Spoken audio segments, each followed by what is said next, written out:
Palavra de Deus, irmãos. Sucedeu mais que, ouvindo Sambalate, Tobias, Gesem, o arábio, e o resto dos nossos inimigos, que eu tinha edificado o muro, e que nele já não havia brecha alguma, ainda que até este tempo não tinha posto as portas nos portais. Sambalate e Gesem enviaram a dizer: vem, congreguemo-nos juntamente nas aldeias, no vale de Diono. Porém, intentavam fazer mal.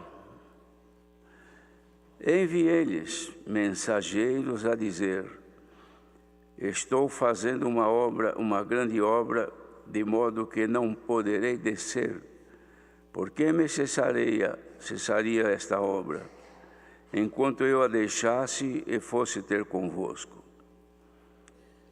E da mesma maneira enviaram a mim 4 vezes, e da mesma maneira lhes respondi.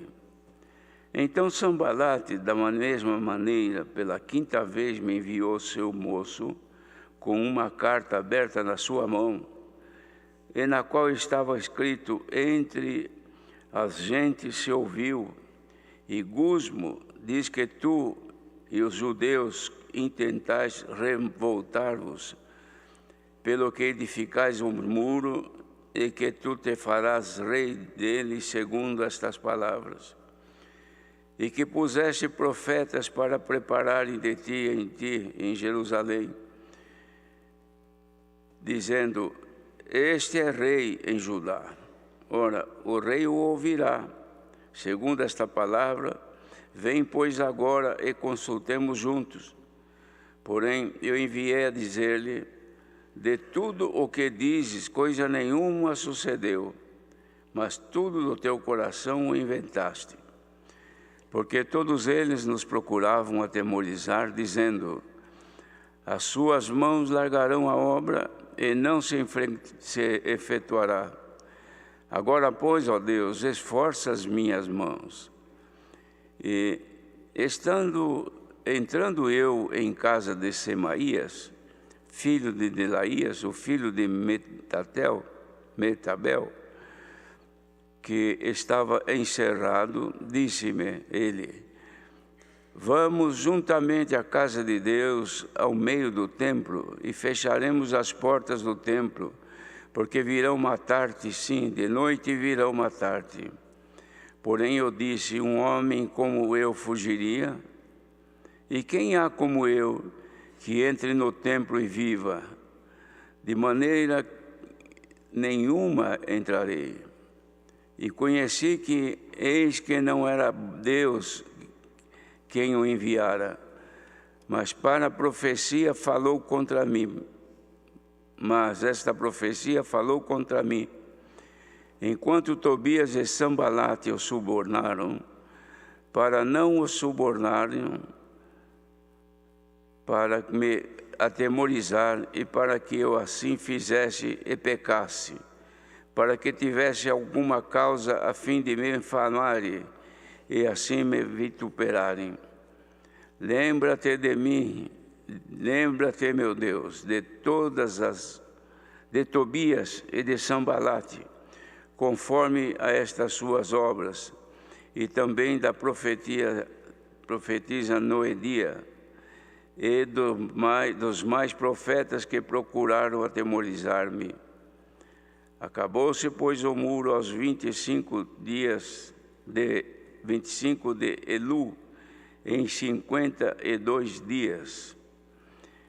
E sucedeu que, ouvindo todos os nossos inimigos, temeram todos os gentios que havia em roda de nós, e abateram-se muito em seus próprios olhos, porque reconheceram que nosso Deus fizera esta obra.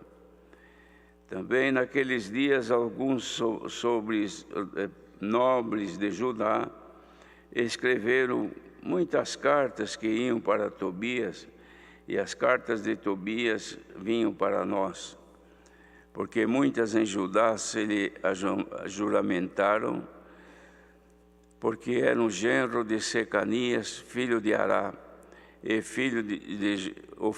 seu filho Joanã tomara a filha de Mesulão, filho de Berequias.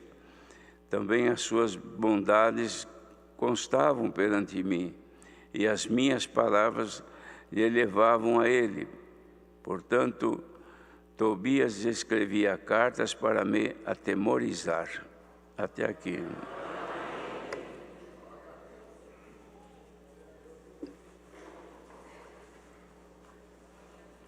Os irmãos, perdoem a minha leitura aí, porque eu não trouxe meu óculos.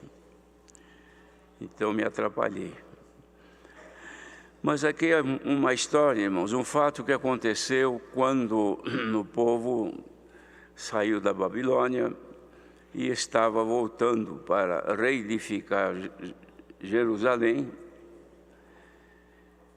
e vieram com muita disposição pessoas que trabalhavam na obra e pessoas que orientavam, e também sacerdotes, para estarem com eles cuidando da parte doutrinal, para eles não se desviarem.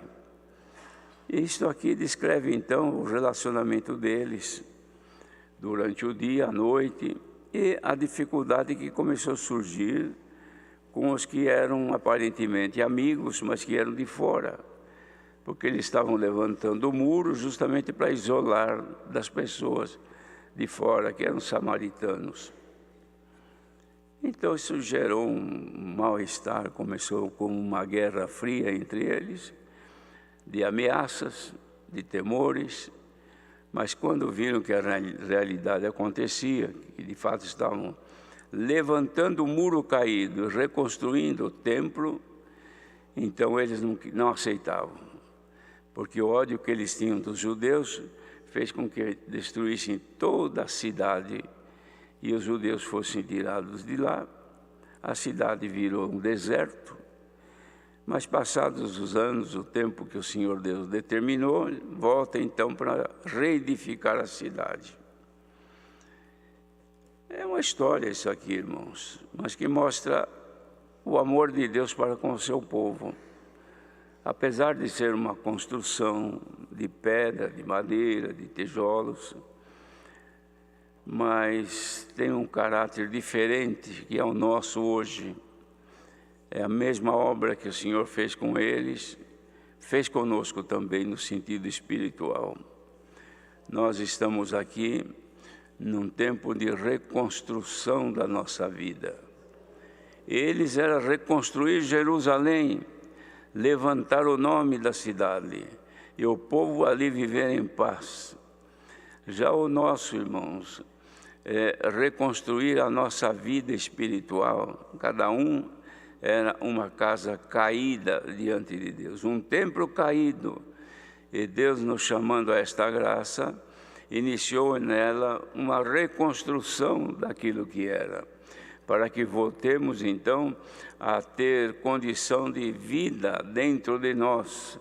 E esta vida não é vida, uma outra vida comum, é a vida de Cristo dentro de nós, irmãos, em condição plena de viver, que para isso devemos estar com nossa casa sempre reconstruída, preparada, adequada para o Senhor viver dentro dela, que é o nosso coração.